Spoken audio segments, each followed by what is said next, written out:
All right, diving in today, we're taking on high-frequency trading algorithms, specifically how they play in the NASDAQ E-mini futures market. Should be interesting. You've got some stuff from the Inner Circle Traders 2022 mentorship series, right? Yeah, those excerpts have been really eye-opening. It's like he wants traders to stop just reacting to the market and instead anticipate where it's going. And he does that by showing the patterns these algorithms leave behind, like footprints. He calls them market structure shifts, right? Exactly. I'm picturing like those little tremors you get before an earthquake, those subtle signs. Am I on the right track? You are. These shifts, they often signal a short-term change in market direction. And the algorithms, they're hunting for something most traders use: stop orders. So we need to stop fearing those preset orders and start understanding how the algorithms use them to their advantage. Exactly. Algorithms, they're programmed to find those clusters of stop orders, often using simple patterns, like you'll see a series of equal highs or lows on the chart. So those equal highs and lows are like a big sign drawing the algorithms in. What happens then? This is where it gets really cool.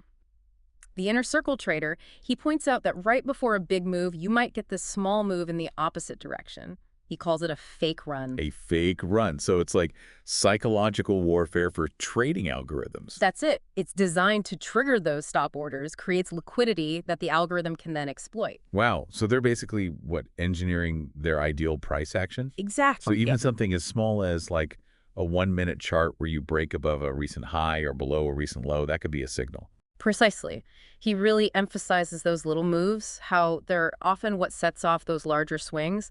It's all about recognizing the early signs of a shift in the market structure. Okay, I think I'm starting to see how this works. The algorithms, they create these patterns, use them to trigger these shifts, and then they capitalize on the volatility. But what's that look like in a real trade? Could we like break down one of those chart examples that you sent? Absolutely. Let's pull up the NASDAQ E-mini futures chart. The Inner Circle trader uses this one from January 25th, 2022 in his training. If you go to the 15-minute time frame, there's a great example. Got it. Pulling that chart up now. Okay, so look for that cluster of equal highs around 14,820. It happens early in the trading day. Okay, yeah, seeing it. Touch that 14,820 level 3 times. Right, and that's our first clue that there might be buy stops grouped up just above that level. So the algorithm sees that and thinks, potential gold mine. Exactly. But to tap into that, they need to get the market to move up through those stops. And to do that, they trigger a fake run lower. Shake out anyone who's unsure and pull in new buyers, enticed by those lower prices. Yes. And if you look, the market makes a small move below 14,600 before taking off upward. The Inner Circle trader points this out as a textbook fake run. Incredible. It's like they're playing chess and everyone else is playing checkers. And the thing is, you see these same patterns over and over, different time frames, different markets. It's all about learning the language of these algorithms. This is why I love these deep dives. Okay, so we've seen how these algorithms leave those footprints, but how do we learn to read them? I'm guessing this is where order blocks come in. Yeah, those order blocks are like footprints. And they can give us some clues about where these algorithms have been active, right? Right, So exactly. we're talking about specific points where they've bought or sold big, Right. and those can tell us where the price might go in the future. Yeah. Think of it this way. When an algorithm is building up a big position, it leaves a mark on the chart. That's your order block. Okay, so what makes these order blocks so important? How do they like actually affect the price later on? Well, the Inner Circle trader talks about something he calls state of delivery. Sounds kind of complicated. It's actually pretty simple. It just means figuring out if the algorithm was mostly buying or selling at that order block. So we don't just see that something happened there, we see whether the algorithm was buying or selling. Yeah, and that's huge because then we can start to understand if the price is more likely to reverse or keep going at those levels. Okay, that's starting to click. But how do we actually see these order blocks on the chart? Are we looking for a specific candle pattern? The pattern itself is usually pretty basic. You're looking for a bunch of candles all moving in the same direction, and then one that breaks that pattern. A momentum shift, kinda. Like the algorithm's changing its mind. Exactly. And the price that that break candle opened at, that's the key level to watch. The opening price of the break candle. Okay, so we're not just looking at random price movements. It's about seeing where the algorithm has tipped its hand. Yeah, it's like a set of instructions. If we know the language, right? Right. Let's go back to that NASDAQ chart from January 25th, the one with the equal highs. Oh yeah, the setup for that fake run lower. That's the one. Now zoom into the 2-minute chart right after the price breaks above those highs. See those 3 bearish candles, followed by a strong bullish one that breaks the pattern. Yeah, I see it. It was moving down, then bam, reverses up. That's your order block. That bullish candle, its opening price, is the important level. That's actually a buy signal, according to the Inner Circle trader. And it went up nicely. Even dipped a little below that level, but then kept climbing. So if you understood order blocks, you wouldn't have been scared off by that dip. You could have stayed in. And made a pretty decent profit, too. The key is not just seeing the pattern, but understanding the whole picture.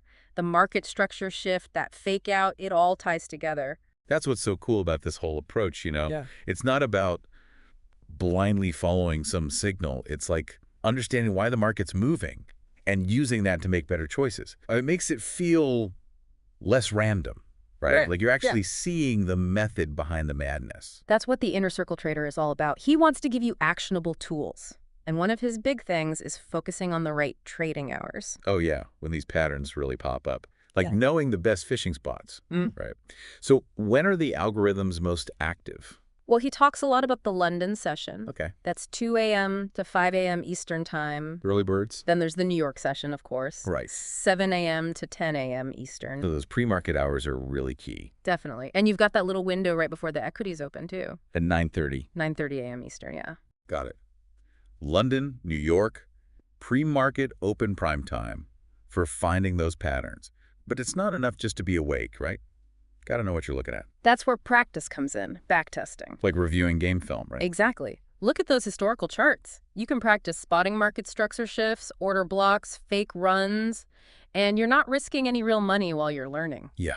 Safe space to experiment. Exactly. And he even suggests keeping a study journal. Ooh, a trading diary. Love that. What kind of stuff should we be writing down? Everything. What patterns are you noticing? How often are they leading to winning trades? What could you have done better? Turning those lessons into strategies. Yep.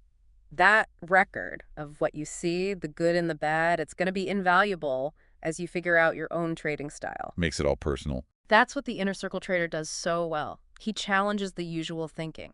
He even questions whether buying and selling pressure, you know, that classic idea, is really what moves the markets anymore. It's almost like he's saying those algorithms, with how they hunt for stop orders and engineer those market structure shifts, maybe they're the ones really calling the shots. It's a bold statement. It really is. But when you see how good they are at predicting and even manipulating prices, you have to wonder. It really makes you think. And it shows why it's so important to understand how they work. I mean, we're not trying to outsmart them, but if we can anticipate their moves. Adapt our own strategies. Exactly. That's the power of these deep dives. We go beyond the surface. You know, we're challenging the old ways of thinking, finding new angles, and hopefully becoming smarter, more successful traders because of it. Well said. Today, we took a deep dive into the world of high-frequency trading algorithms, how they leave those traces of their activity all over the charts. We learned to identify those market structure shifts, read those order blocks, and understand how powerful backtesting and journaling can be. And remember, this is just the beginning. Exactly. It's up to you to take these concepts, apply them, and see what you discover. Maybe you'll be the one to crack the code, unlock a whole new level of trading. There you go. Until next time, happy trading, everyone.